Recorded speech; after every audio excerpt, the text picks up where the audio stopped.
pada waktu seseorang tidak menjaga adabnya, tidak menjaga etikanya, ya inilah terjadi seperti ini. Nah, saya mesti katakan begini,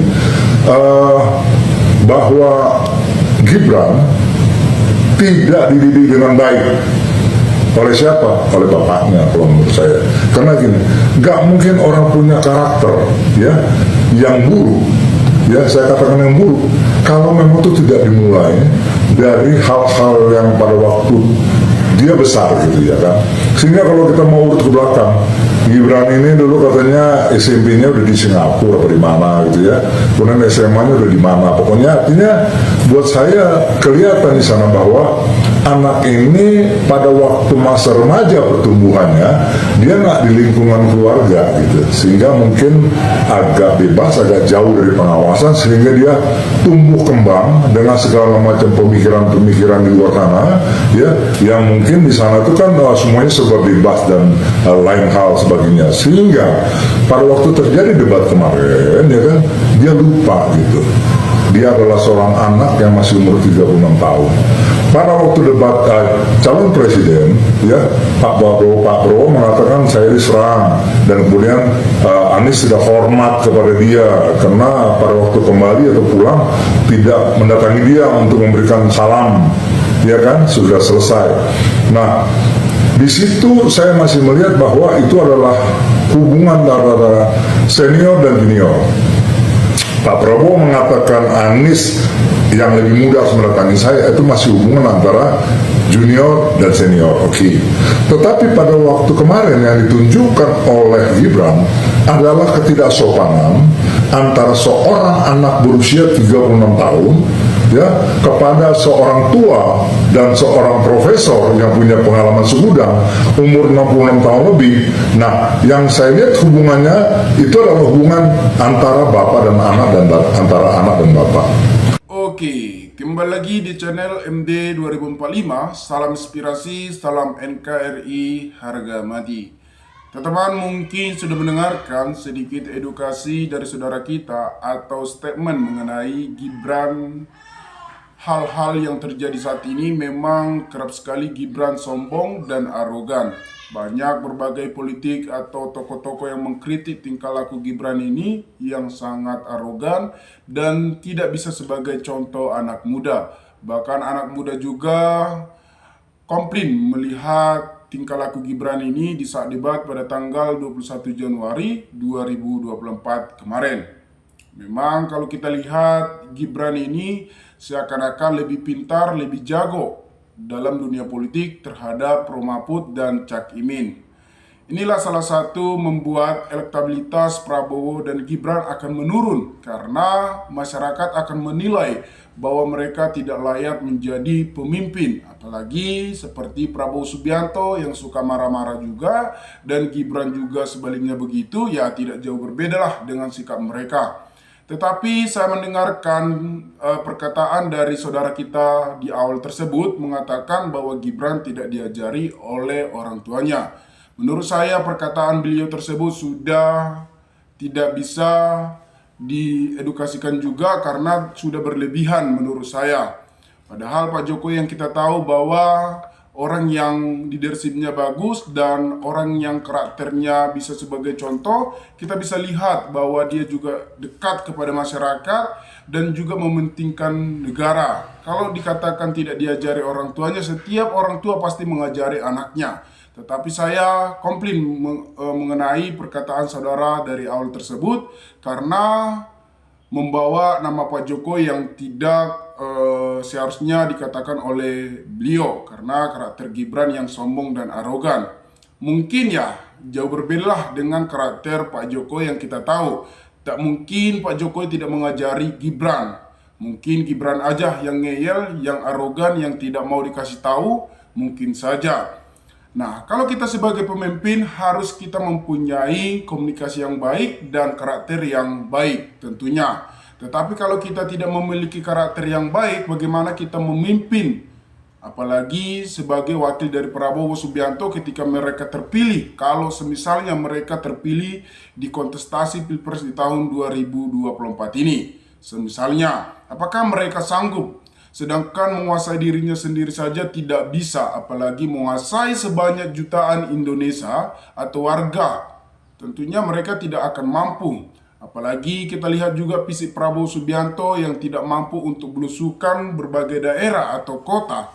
Karena umurnya sudah 72 tahun hingga bisa didaftarkan ke lansia. Seharusnya Pak Prabowo juga sudah menikmati asetnya dan duduk di istana. Nah, teman-teman, apakah ketika melihat perdebatan tersebut ada di sisi positifnya? Mungkin kita bisa lihat bahwa jawaban Gibran juga rata-rata ngawur, yang ditanya A dijawab B. Jadi menurut saya Gibran ini mempersombongkan dirinya hanya seakan-akan hanya kata asing tersebut. Soal SGIG atau catatan, disitulah mereka saling sindir, dan Cak Imin juga menyindir soal MK. Ini bukan catatan MK. Jadi itu saling sindir sehingga perdebatan tersebut semakin panas dan semakin karakter Gibran semakin keluar dan tidak terkontrol lagi. Beda dengan Pro Mahfud yang santai dan mengamati pertanyaan dan pernyataan dan penyampaian misi dan visi juga bisa kita pahami, dan komunikasinya juga tidak jauh beda dengan Ganjar yang tenang dan lugas. Yang salah satunya jadi pemimpin itu kita tahu harus menjadi orang yang baik. Coba kita bangun organisasi, ketika kita memilih pemimpin tentunya harus kita lihat dulu apakah orang ini layak menjadi pemimpin organisasi tersebut atau tidak. Tentunya harus kita lihat karakternya dan leadershipnya, apakah bisa menjadi pemimpin. Kalau misalnya bisa menguasai diri, tentunya baru kita angkat. Tetapi kalau misalnya tidak bisa, bagaimana kita mengangkat menjadi pemimpin? Tentunya tidak. Jadi menurut saya Gibran juga tidak sebagai contoh untuk anak muda. Pastinya anak muda di luar sana akan kecewa dengan karakter Gibran yang sombong dan arogan. Banyak juga anak muda yang mengkritik bahwa Gibran tidak layak menjadi pemimpin di NKRI ini. Saya hanya menyampaikan apa isi hati rakyat, dan saya hanya menginfokan untuk kita semua agar kita mengetahui hal-hal yang terjadi politik saat ini. Apalagi permainan Pak Jokowi yang saat ini sudah semakin terbongkar, dan cawe-cawe Pak Jokowi sudah semakin terlihat.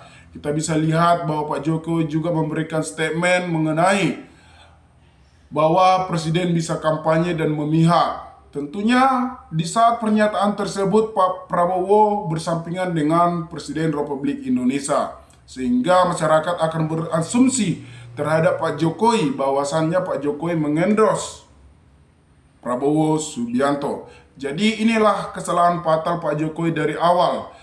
Cacatnya nama Pak Jokowi, sedangkan Pak Jokowi sudah lama membangun nama baiknya 10 tahun.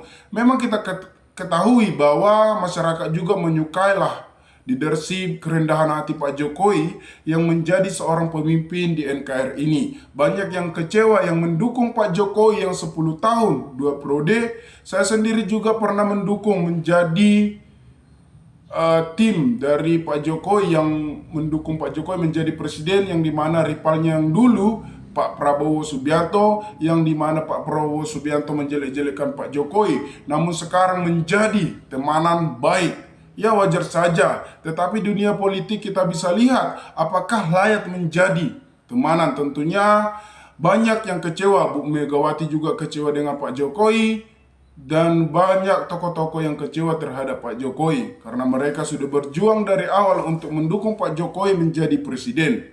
Bahkan Ganjar pun kecewa dengan Pak Jokowi, bahwasannya pernah pernyataan dari Pak Jokowi bahwa presiden yang sesungguhnya yang akan mengganti adalah Ganjar. Makanya PDIP mengusung Ganjar menjadi menjadi presiden di tahun 2024 ini. Ahok pun buka suara bahwasannya Gibran tidak layak menjadi pemimpin karena soal pengalaman masih minim, apalagi soal tata negara. Ahok juga buka suara bahwa dia akan mendukung Ganjar Mahfud karena mereka sudah berpengalaman dalam pemimpin dalam tata negara, apalagi Pro Mahfud adalah seorang ahli hukum dan dunia politiknya juga sudah memahami. Ketahui cara menjadi pemimpin yang baik. Seperti apa sih menjadi pemimpin yang baik? Anda harus menjalani hubungan komunikasi interaksi yang baik dengan tim serta di sekitar Anda. Anda juga boleh hanya memerintah tetapi mengayomi dengan memberikan arahan.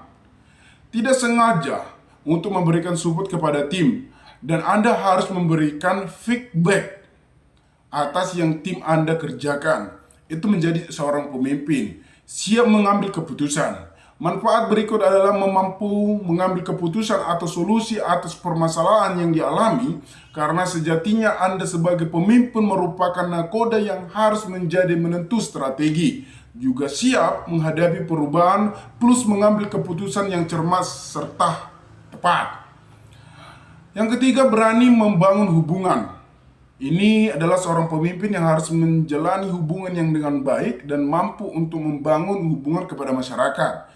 Mau kita kerja di perusahaan, menjadi pemimpin atau menjadi manajer, tentunya kita harus mampu untuk mendekati bawahan kita agar bawahan kita juga senang. Pokoknya bisa dikatakan feedback. Nah, teman-teman mungkin lebih tahu, lebih paham, maka berikanlah tanggapan teman-teman di kolom komentar agar kita bisa saling tukar pikiran satu antara lain.